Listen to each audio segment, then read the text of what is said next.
July 22 ಮಗ್ದಲದ ಸಂತ ಮರಿಯ ಪ್ರೇಷಿತರ ಧರ್ಮ ಪ್ರಚಾರಕಿ ಈಕೆಯ ಹಬ್ಬ.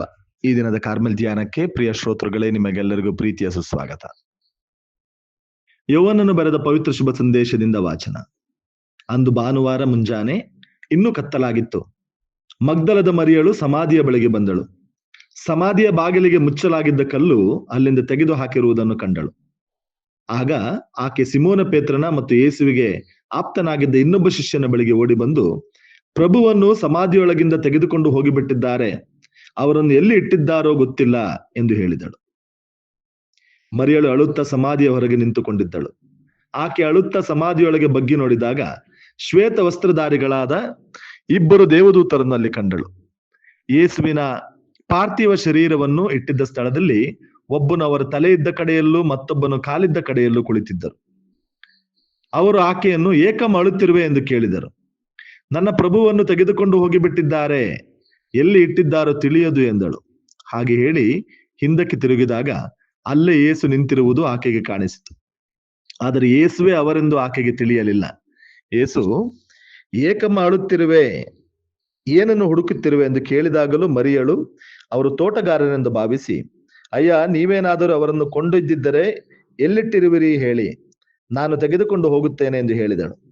ಹಾಗೆ ಯೇಸು ಮರಿಯಾ ಎಂದು ಹೆಸರಿಡಿದು ಕರೆದರು. ಆಕೆ ಹಿಂದಿರುಗಿ ನೋಡಿ ರಬ್ಬೂನಿ ಎಂದಳು. ಯಹೂದ್ಯರ ಭಾಷೆಯಲ್ಲಿ ಹಾಗೆಂದರೆ ಗುರುದೇವ ಎಂದರ್ಥ. ಯೇಸು ಆಕೆಗೆ, ನನ್ನನ್ನು ಹಿಡಿದಿಟ್ಟುಕೊಂಡಿರಬೇಡ, ನಾನು ಇನ್ನೂ ಪಿತನ ಬಳಿಗೆ ಏರಿ ಹೋಗಿಲ್ಲ. ನೀನು ನನ್ನ ಸಹೋದರರ ಬಳಿಗೆ ಹೋಗಿ, ನನ್ನ ಪಿತನು ನಿನ್ನ ಪಿತನು, ನನ್ನ ದೇವರು ನಿಮ್ಮ ದೇವರು ಆಗಿರುವ ಆತನಲ್ಲಿಗೆ ನಾನು ಏರಿ ಹೋಗುತ್ತೇನೆಂದು ತಿಳಿಸು ಎಂದು ಹೇಳಿದರು. ಮಗ್ದಲದ ಮರಿಯಳು ಶಿಷ್ಯರ ಬಳಿಗೆ ಬಂದು, ನಾನು ಪ್ರಭುವನ್ನು ಕಂಡೆ, ಅವರು ಹೀಗೆಲ್ಲ ಹೇಳಿದರು ಎಂದು ತಿಳಿಸಿದಳು. ಪ್ರಭುವಿನ ಶುಭ ಸಂದೇಶ. ಕ್ರಿಸ್ತರೇ ನಿಮಗೆ ಸ್ತುತಿಯು ಸಲ್ಲಲಿ.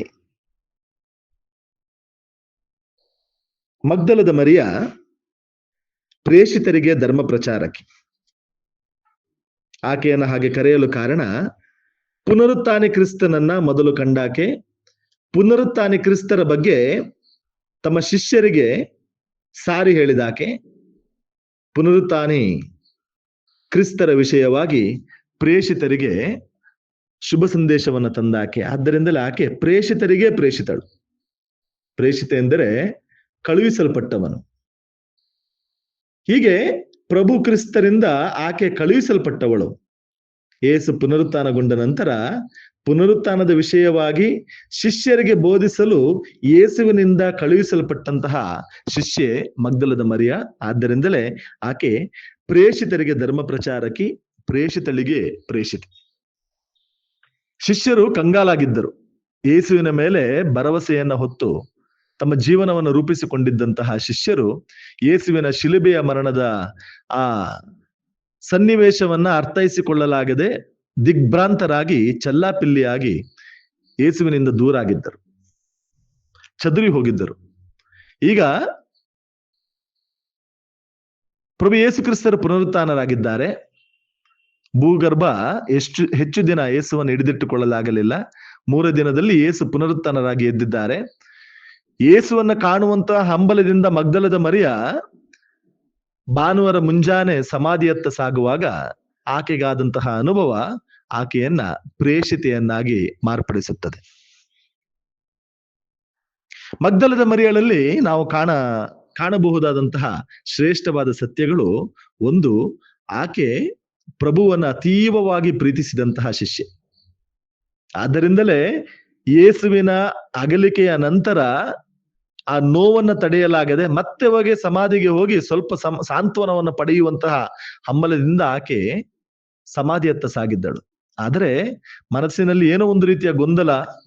ಸಮಾಧಿಗೆ ದೊಡ್ಡ ಕಲ್ಲನ್ನ ಇರಿಸಲಾಗಿದೆ, ಆ ಕಲ್ಲನ್ನು ಯಾರು ಸರಿಸುತ್ತಾರೆ ಎಂಬಂತಹ ಆ ಒಂದು ಪ್ರಶ್ನೆಯೊಂದಿಗೆ ಆಕೆ ಸಮಾಧಿಯತ್ತ ಸಾಗಿದ್ದಳು.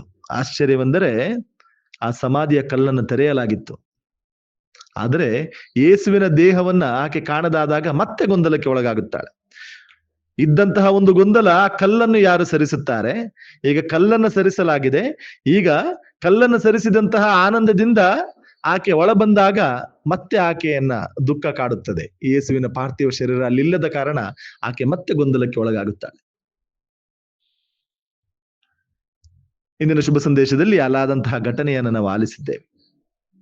ಒಂದು ಕಡೆ ಯೇಸು ಮಗ್ದಲದ ಮರಿಯಳಲ್ಲಿ ಮಾತನಾಡುವಂತಹ ಪ್ರಯತ್ನವನ್ನು ಮಾಡುತ್ತಿದ್ದರೆ, ಮಗ್ದಲದ ಮರಿಯ ಆ ದುಃಖದ ಆ ಪರಿಸ್ಥಿತಿಯಲ್ಲಿದ್ದು ಯೇಸುವನ್ನು ಅರಿಯಲಾಗದೆ ತೋಟಗಾರನಿರಬಹುದು ಎಂಬಂತಹ ಮನೋಭಾವನೆಯಿಂದ ಆ ಸಂಭಾಷಣೆಯಲ್ಲಿ ತೊಡಗುತ್ತಾಳೆ. ನಂತರ ಯೇಸು ಮರಿಯಾ ಎಂದು ಕರೆದಾಗ ಅತೀವವಾಗಿ ಪ್ರೀತಿಸುತ್ತಿದ್ದಂತಹ ಶಿಷ್ಯೆ ಯೇಸುವನ್ನು ಅರಿಯುತ್ತಾಳೆ. ಮಾತ್ರವಲ್ಲ, ಯೇಸುವಿಗೆ ಪುನರುತ್ಥಾನಿ, ಯೇಸುವಿಗೆ ಪ್ರೇಷಿತೆ ಆಗುತ್ತಾಳೆ.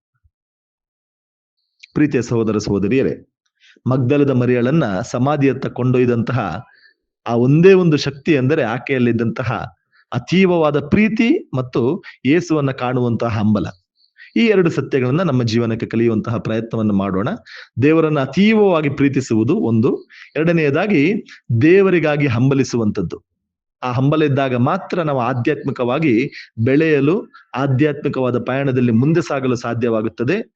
ಆ ಪ್ರೀತಿ ನಮ್ಮಲ್ಲಿ ಬೆಳೆಯಲಿ, ಆ ಹಂಬಲ ಇನ್ನು ನಮ್ಮಲ್ಲಿ ಹೆಚ್ಚಾಗಲಿ. ಹೀಗೆ ನಾವು ಕ್ರಿಸ್ತರ ನೈಜ ಪ್ರೇಷಿತರಾಗಲು ಬೇಕಾದ ವರಪ್ರಸಾದಗಳು ನಮಗೆಲ್ಲರಿಗೂ ಲಭಿಸಲಿ ಎಂದು ಪ್ರಾರ್ಥಿಸೋಣ. ಆಮೇಲೆ ಇದು ಮೈಸೂರಿನ ಪುಷ್ಪಾಶ್ರಮದ ಬಾಲಯೇಸುವಿನ ಪುಣ್ಯಕ್ಷೇತ್ರದ ಕಾರ್ಮೆಲ್ ಸಭೆಯ ಯಾಜಕರ ಕೊಡುಗೆ. ಸರ್ವಶಕ್ತ ದೇವರಾದ ಪಿತಾ, ಸುತ ಮತ್ತು ಪವಿತ್ರ ಆತ್ಮರು ನಿಮ್ಮೆಲ್ಲರನ್ನು ಆಶೀರ್ವದಿಸಲಿ. ಆಮೇಲೆ